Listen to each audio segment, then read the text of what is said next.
ایک بہن نے سوال پوچھا ہے کہ مفتی صاحب گڈ فرائیڈے کے اسٹیٹس لگانا کیسا ہے؟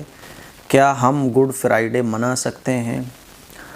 گڈ فرائیڈے یہ عیسائیوں کی ایک مذہبی چیز ہے، ایک تہوار ہے عیسائیوں کا۔ جس طرح سے کرسمس عیسائی مناتے ہیں نا، اور کرسمس عیسائیوں کا ایک تہوار ہے، اسی طرح سے گڈ فرائیڈے یہ عیسائیوں کا ایک تہوار ہے اور ایک مذہبی چیز ہے۔ گڈ فرائیڈے عیسائی اس لیے مناتے ہیں کیونکہ ان کا عقیدہ یہ ہے کہ عیسیٰ علیہ السلام کو سولی پر چڑھا دیا گیا تھا، عیسیٰ علیہ السلام کو شہید کر دیا گیا تھا اور ان کو سولی پر چڑھا دیا گیا تھا۔ وہ دن فرائیڈے کا تھا اور عیسیٰ علیہ السلام نے قربانی دے دی، اسی لیے عیسائی لوگ گڈ فرائیڈے مناتے ہیں۔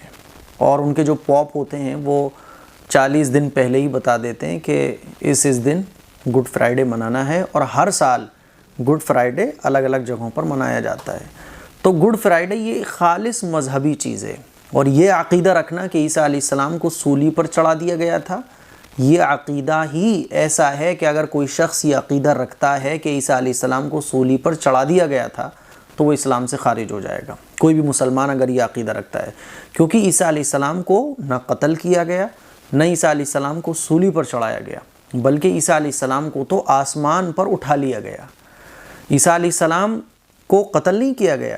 قرآن مجید میں اللہ تعالیٰ ارشاد فرماتا ہے وَمَا قَتَلُوهُ وَمَا صَلَبُوهُ وَلَكِنْ شُبِّهَ لَهُمْ، کہ عیسیٰ علیہ السلام کو قتل نہیں کیا گیا، نہ عیسیٰ علیہ السلام کو سولی پر چڑھایا گیا۔ پھر کون تھا وہ جو سولی پر چڑھا تھا؟ وَلَكِنْ شُبِّهَ لَهُمْ، کہ جو قتل کرنے کے لیے آیا ہوا تھا، تو اللہ تعالیٰ نے عیسیٰ علیہ السلام کو تو اٹھا لیا اور عیسیٰ علیہ السلام کی شکل میں اس شخص کو کر دیا جو قتل کرنا آیا ہوا تھا۔ تو قاتلوں نے یہ سمجھا کہ یہی عیسیٰ ہیں اور اسی کو سولی پر چڑھا دیا گیا۔ تو اللہ تعالیٰ فرماتا ہے وَلَكِنْ شُبِّهَ لَهُمْ، کہ عیسیٰ علیہ السلام کی شکل و صورت اس قاتل کو دے دی گئی، جس سے جو لوگ قتل کرنے آئے تھے وہ یہ سمجھے کہ یہ ہیں عیسیٰ، ورنہ عیسیٰ علیہ السلام کو تو آسمان پر اٹھا لیا گیا۔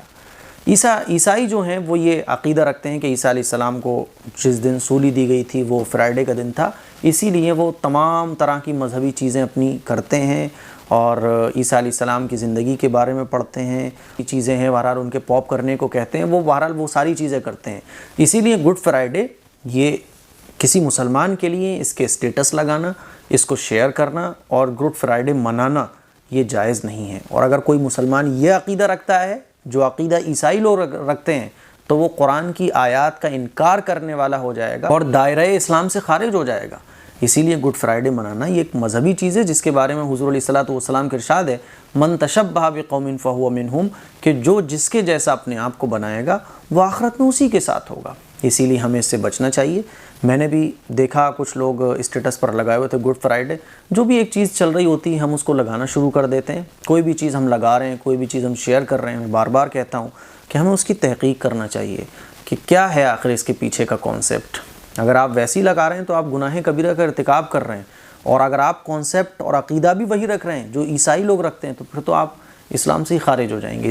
اسی لیے یہ جو مذہبی چیزیں ہوتی ہیں اس میں بڑا ہمیں غور و فکر کرنا چاہیے۔ جلدی سے بس دیکھا اور لگا لیا اسٹیٹس پر، بلا وجہ کا گناہ بھی ہم مول لیتے ہیں۔ اور حضور کی حدیث میں بھی ہم آ جاتے ہیں من تشبہ بقوم فہو منہم، کہ جو جس کے جیسا اپنے آپ کو بنائے گا وہ آخرت میں اسی کے ساتھ ہوگا۔ ہم چاہتے ہیں کہ ہم حضور کے ساتھ آخرت میں ہوں، صحابہ اکرام کے ساتھ ہم آخرت میں ہوں، بزرگان دین کے ساتھ ہم آخرت میں ہوں۔ وہ تبھی ہو سکتے ہیں جب ہم اپنے اسلام پر عمل کریں۔ کیا ضرورت ہے؟ ہمارا اسلام کافی نہیں ہے کہ ہمارے لیے ہم اپنی اسلامی چیزیں شیئر کریں نا، ہم اسلامی اسٹیٹس لگائیں نا۔ ضرورت کیا ہے یہ ساری چیزیں لگانے کی؟ مجھے امید ہے یہ مسئلہ آپ کے کلیئر ہو گیا ہوگا۔ السلام علیکم ورحمۃ اللہ وبرکاتہ۔